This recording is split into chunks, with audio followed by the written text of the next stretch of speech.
नमस्ते छात्रों, मेरी कक्षा में आपका हमेशा की तरह बड़े प्यार से तहे दिल से स्वागत है।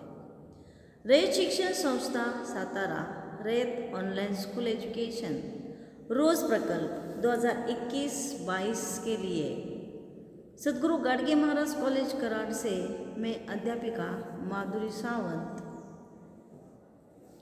आज मैं आपको तीसरी कविता 15 अगस्त पढ़ाने वाली हूँ। गिरिजा कुमार माथुर ने इस कविता को लिखा हुआ है। हमेशा हम शीर्षक के बारे में आपको समझाते हैं। 15 अगस्त यह तारीख आप मतलब भारत देश के सभी लोग बहुत अच्छी तरह से समझते हैं, जानते हैं। 15 अगस्त हम स्वतंत्रता दिन के रूप में मनाते हैं। 15 अगस्त 1947 यह तारीख, इस तारीख को हमारा भारत देश आज़ाद हुआ। 150 साल तक पारतंत्र में रहा यह भारत देश 15 अगस्त 1947 में बिल्कुल स्वतंत्र हो गया और यही तारीख हम बहुत प्यार से धूमधाम से देश के प्रति समर्पित होकर हम ये मनाते हैं। गिरिजा कुमार माथुर का परिचय मैं आप लोगों को दे दूं। गिरिजा कुमार माथुर जी का जन्म 22 अगस्त 1919 को अशोकनगर मध्य प्रदेश में हुआ। आपकी आरंभिक शिक्षा झांसी में तथा स्नातकोत्तर शिक्षा लखनऊ में हुई। आपने ऑल इंडिया रेडियो दिल्ली तथा आकाशवाणी लखनऊ में सेवा प्रदान की है। संयुक्त राष्ट्र संघ न्यूयॉर्क में आपने सूचना अधिकारी का पदभार भी संभाला। आपके काव्य में राष्ट्रीय चेतना के स्वर मुखरित होने के कारण प्रत्येक भारतीय के मन में आपकी कविता एक जोश भर देती है।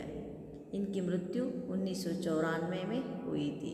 देखिए छात्रों, लेखक के परिचय में उनकी जन्म तारीख को आप अच्छी तरह से याद रखिएगा तथा उनका साहित्य के प्रति जो लगाव है इसके बारे में भी आप अच्छी तरह से याद रखिएगा। इनकी प्रमुख कृतियाँ हैं मंजीर, नाश और निर्माण, धूप के धान, शिलापंख, चमकीले, जो बंद नहीं सका, साक्षी रहे वर्तमान, मैं वक्त के हूँ सामने, यह काव्य संग्रह है। इनके काव्य प्रकार के बारे में मतलब विधा प्रकार, साहित्य का प्रकार, जैसे मैंने आप लोगों को पहली कविता प्रेरणा पढ़ाई त्रिवेणी काव्य प्रकार में आ जाती है, वैसे ही ये कविता गीत विधा में आ जाती है। गीत विधा मतलब गीत साहित्य का प्रकार जिसे हम गा सकते हैं, सुर तालबद्ध कर सकते हैं। इसमें एक मुखड़ा और 2-3 अंतरे होते हैं। इस बात को देखिए, ज़रूर याद रखिएगा कि गीत विधा में एक मुखड़ा और 2-3 अंतरे होते हैं। इसमें परंपरागत बहुबोध तथा शिल्प प्रस्तुत किया जाता है। कवि अपने कथ्य की अभिव्यक्ति हेतु प्रतीकों, बिंबों तथा उपमानों को लोक जीवन से लेकर उनका प्रयोग करता है।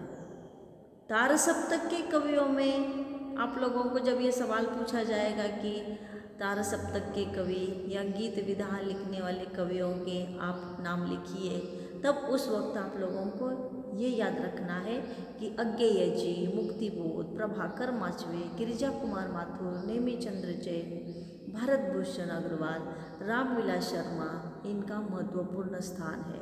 ये 2 बातें आप लोगों को अच्छी तरह से अपने नोटबुक में लिख कर रखिएगा तथा आप लोगों के सामने एक किताब है, वहाँ पे अधोरेखित करके रखिएगा। इनकी प्रमुख कृतियों के बारे में सवाल उठाते हैं तथा काव्य प्रकार में आने वाले कवियों के नाम पूछे जाते हैं। उस वक्त भी आप लोगों को उनके नामों को याद रखने की आवश्यकता है।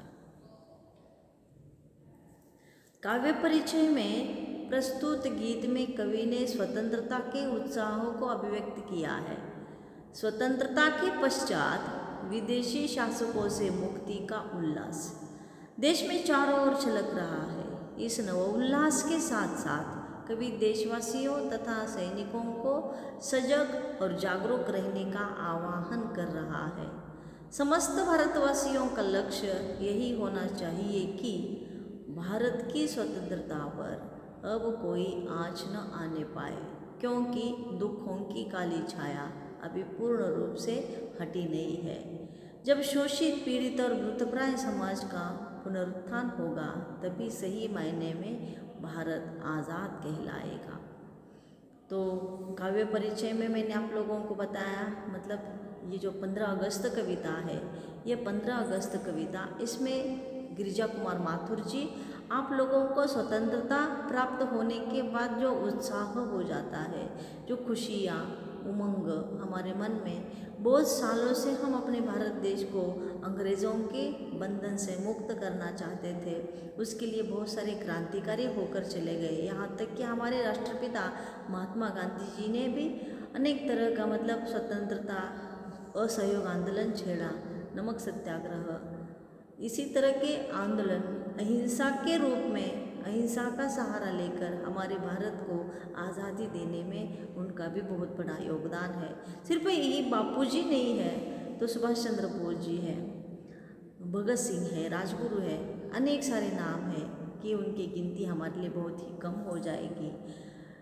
तो ये जो इनके बाद इन्होंने जो अपना जीवन अपने देश के लिए त्याग दिया है, त्यागने के बाद हमारा लक्ष्य भारतवासियों का पूरा हो चुका है, स्वतंत्र हो चुके हैं। स्वतंत्रता प्राप्त करने के बाद भी हमारे मन पर एक तरह का डर छाया हुआ है। इस डर को हमें किसी न किसी तरह से बाहर निकालना है। इस कविता के माध्यम से कवि आप लोगों को यही बात समझाना चाहते हैं कि जब कभी हमारे मन में किसी दहशत, किसी आतंकवादी का डर हमारे मन पर छाया रहता है तो वो आतंकवादी चले जाते हैं, उनको पकड़ लिया जाता है, उनका खात्मा कर दिया जाता है, फिर भी हमारे मन में एक तरह का डर लगा रहता है कि कहीं से कोई शत्रु हमारे यहाँ न आ जाए।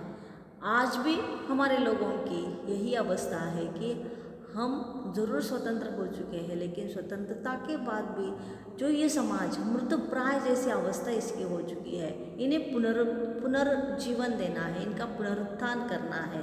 यही बात इस कविता के माध्यम से समझाने का प्रयत्न किया है।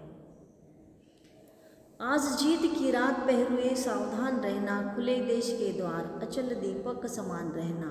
प्रथम चरण है नए स्वर्ग का, है मंजिल का छोर, इस जनमंथन से उठाई पहली रतन हिलोर। अभी शेष है पूरी होना जीवन मुक्ता डोर, क्योंकि नहीं मिट पाई दुख की विगत सावली कोर।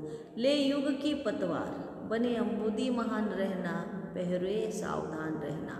पहरुए पहरेदार, अम्बुदी सागर समुद्र, पतवार नाव खेने का साधन, जैसे हमें समुंदर में या फिर नदी में इस किनारे से दूसरे किनारे तक पहुंचाने के लिए जो लकड़ी का औजार होता है, उस औजार के साथ उस साधन के साथ हम अपनी नाव को आगे अपनी दिशा की ओर ढकेलते हैं, उसे पतवार कहा जाता है। कवि कहते हैं कि आज की रात जीत की रात है। सदियों से हम आज़ादी के लिए संघर्ष कर रहे हैं।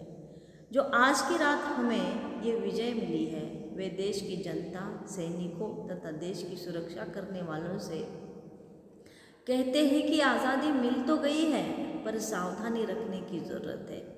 देश की सीमाएं खुली हुई है, इसलिए स्थिर दीपक के समान प्रज्वलित रहकर देश की आज़ादी की रक्षा करने के लिए हमें तैयार रहना है। इसलिए देखिए, इन पंक्तियों में भी वही बात बताई है कि हमें अचल दीपक के समान, यानी कि जैसे दीपक को बुझने नहीं देना है। मतलब पहरेदारों को कवि ने कहा है कि अरे देखो, शत्रु कहीं से भी फिर से लौट कर आ सकता है, इसलिए हम आज़ादी का जश्न तो मनाएंगे, लेकिन मनाते समय हमारे मन पर, हमारे लोगों पर, हमारे देशवासियों के मन पर एक डर सा छाया हुआ है। उस डर को हमें बाहर निकालना है। इसीलिए पहरेदार, पहरा देने वाले, सीमाओं पर खड़े लोगों को सावधान रहने के लिए कहा है, क्योंकि आज हमारा प्रथम चरण है अपने स्वर्ग जैसी भूमि पर रखने का, यानी कि पारतंत्र से निकलकर हम स्वतंत्रता की भूमि पर, मतलब यह भूमि आज हमारे लिए स्वर्ग के जैसी है। इस भूमि पर पहला कदम हम रखना चाहते हैं। हम अपनी मंजिल को प्राप्त कर चुके हैं। यह सारा समाज ये खुशियाँ मना रहे हैं। हमारे मन पर एक भूतकाल की कुछ दुखद घटनाएं आज भी ऐसी वह हमारा पीछा नहीं छोड़ रही है, लेकिन फिर भी हमें अपने इस बात को भूलकर, उस दुख को भूलकर आगे अपने देश की स्वतंत्रता का जो उमंग का, उल्लास का वातावरण जो निर्माण हो चुका है, उसका स्वाद हमें उठाना है। विषम श्रृंखलाएं टूटी है, खुली समस्त दिशाएं, आज प्रभंजन बनकर चलती युगबंदिनी हवाएं।